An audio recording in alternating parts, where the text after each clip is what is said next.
अभी इन दिनों जिससे पूछो सब बोलते हैं कि पूरा पोर्टफोलियो लाल है।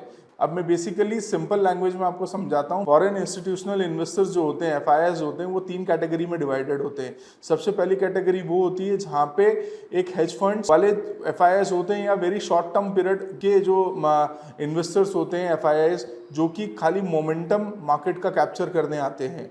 इंडियन इक्विटीज हो या इमर्जिंग मार्केट की कहीं भी इक्विटीज हो, बाइंग में वो ज़्यादा यकीन रखते हैं। जैसा हमने चाइना के रिलेटेड में देखा होगा कि चाइना का जो मार्केट है वहाँ पे जो शॉर्ट टर्म प्लेयर एफआईआईज है उन्होंने काफ़ी बाइंग करी और सेलिंग करके बाहर निकल गए। अब जो ये हेज फंड्स मैंने शब्द यूज़ किया, ये बेसिकली पैसा पुल आउट करते हैं और उसको एक स्टेक पे रख देते हैं और उससे अगेन पैसा उठा के और ये इमर्जिंग मार्केट्स में जो है हेज करके उसको पैसा कमाने की अपॉर्चुनिटी ढूंढते हैं। सबसे पहली बात।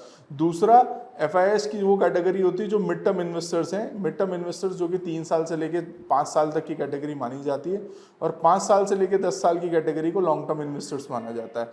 डेटा पे चल के समझते हैं कि वो 2 लाख करोड़ जो मैं बोल रहा हूँ निकल चुका है, वो कहाँ से ये डेटा आया है।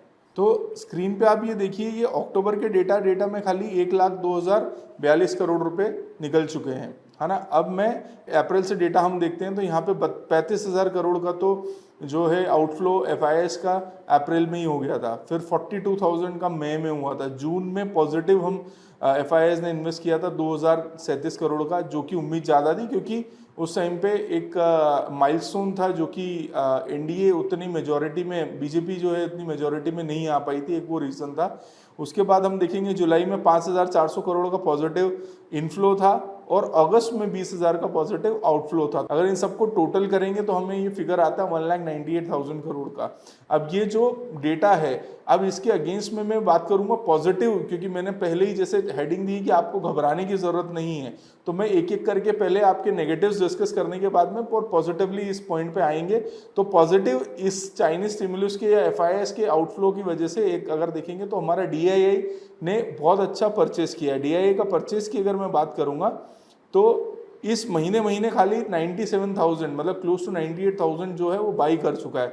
और डीआईएस में हम रिटेलर्स भी आते हैं और जो म्यूचुअल फंड कंपनीज हैं वो भी आती हैं और इंस्टीट्यूशनल इन्वेस्टर्स जो एंकर इन्वेस्टर्स होते हैं वो भी आते हैं। तो नेगेटिव इनफ्लोज की और आउटफ्लोज का कंपैरिजन करेंगे तो हार्डली 3,000 का डिफरेंस आता है। बट अब यहाँ पे अगर नीचे का डेटा, अप्रैल का डेटा अगर डीआईएस का हम देखेंगे, कंसिस्टेंटली में पॉजिटिव ही बाइंग कर रहा है डीआईआई। क्यों कर रहा है? 44,000, 55,000, 28,000, 23,000, 50,000 अगस्त में बाइंग हुआ है और देन अगर हम यहाँ पे बात करेंगे तो क्लोज टू 98,000 यहाँ की बाइंग हुई है।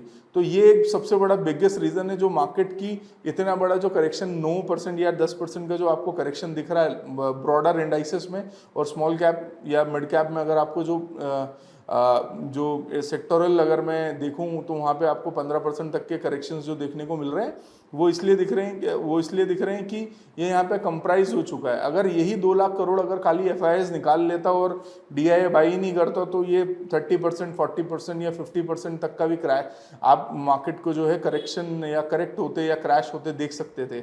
यही बिगेस्ट रीज़न है कि जब मैं ये पॉइंट पे आ रहा हूँ कि डीआईएस बहुत स्ट्रांग हो चुके हैं इंडियन इकोनॉमी में और जब एफआईआईएस बेच के जा रहे हैं तो डीआईएस उतनी ही क्वांटिटी में उसको बाई कर रहे हैं। एक ये सबसे बड़ा रीज़न है। सेकंड रीज़न मैं बताऊंगा कि अगर मैं म्यूचुअल फंड इंडस्ट्री की बात करता हूं तो 65 लाख करोड़ जो है asset under management entire mutual fund industry का है।